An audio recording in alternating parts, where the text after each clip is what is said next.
Hi, I'm Paul Clark here with Dale Neal, the author of the new book, Cow Across America, the winner of the Novello Literary Award and published by Novello Festival Press of Charlotte. Dale, this is your first book. Tell us where it came from and how you came to write it. Well, actually, I've been working for quite a number of years in writing fiction, and this is actually about the third novel I'd written. About 10 years ago, I would sort of hit a wall with writing novels and wanted to sort of go back to more personal material, particularly some childhood memories, particularly going to my grandfather's farm. My grandfather lived up in Watauga County here in western North Carolina. I was a boy, of course, growing up in Winston-Salem, so it was quite a trip, a journey from a small southern city into the country. And of course, he did have cows and horses and all those sort of things. But he was half deaf, and he was a very quiet man. And so unlike that myth of the Southern writer that where all of us raised up on some sort of porch, where this old timer is beating you bloody about the ears with how it was in the old days, I really didn't hear that many stories from my grandfather. And so I'd hear snatches of rumors and such, and like most adults, they hush up when the kid comes into the room. So I had to use my imagination and imagine what kind of stories there would be. So Cow Across America, I did come across several years ago this little tidbit in a Watauga County guidebook, where in my grandfather's community there had been two young fellows who set out across the country walking a cow. Really? Yeah, and that sort of stuck with me over the years. And as I started going back to these childhood memories, that became sort of the impetus of the book. Dwight Martin is 2 weeks shy of turning 10. He's a little bit dismayed with that ordeal of growing older. He's not sure about his parents if they're going to stay married. There's some tensions in that marriage. His father is away a lot. And his grandfather, Wiley Rominger, picks up on this and starts telling him these really outlandish tall tales.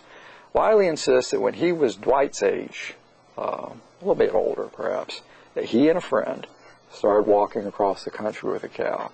And so he starts telling these tall tales that grow progressively taller and taller and taller. And Dwight listens to these things as he grows up. Dwight starts out at 10 years old in the book. We later revisit him when he's 13, 16, 19, and as a grown man. And what I wanted to do was sort of marry these tall tales to a realistic tale, and see if I could add some dimension to the tall tale.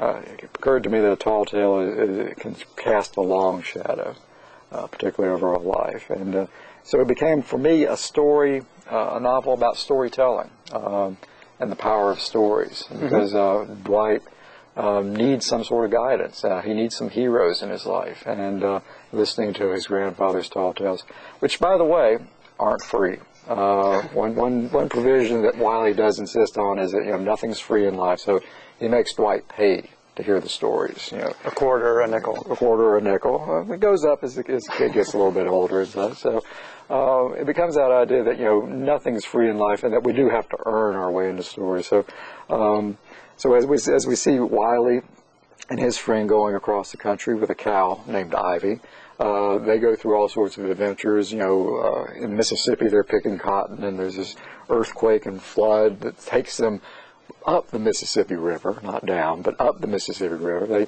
They travel via a tornado in Kansas, of all things, fall into an Indian grave out in the Great Plains.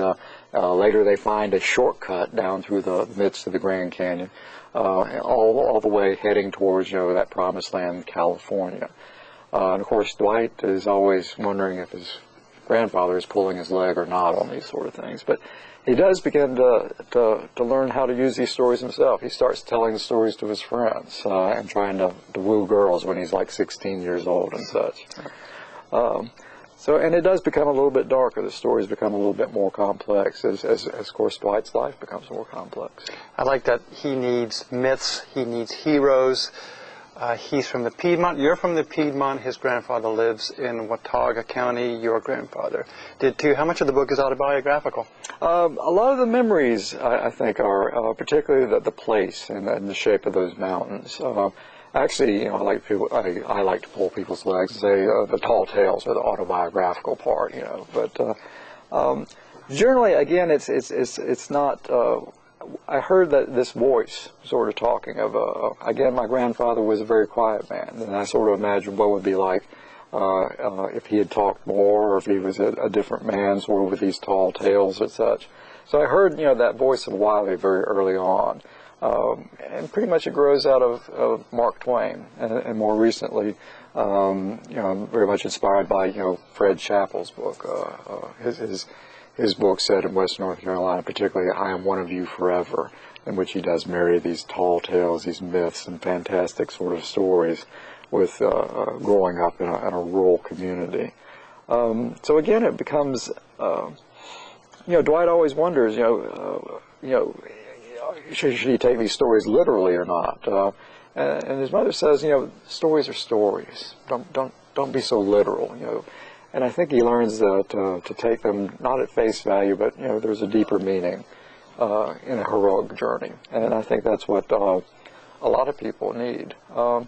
It's not a coming-of-age story so much, but as I was looking back through my own childhood and such, which I had a very happy childhood. I have no great complaints or anything there.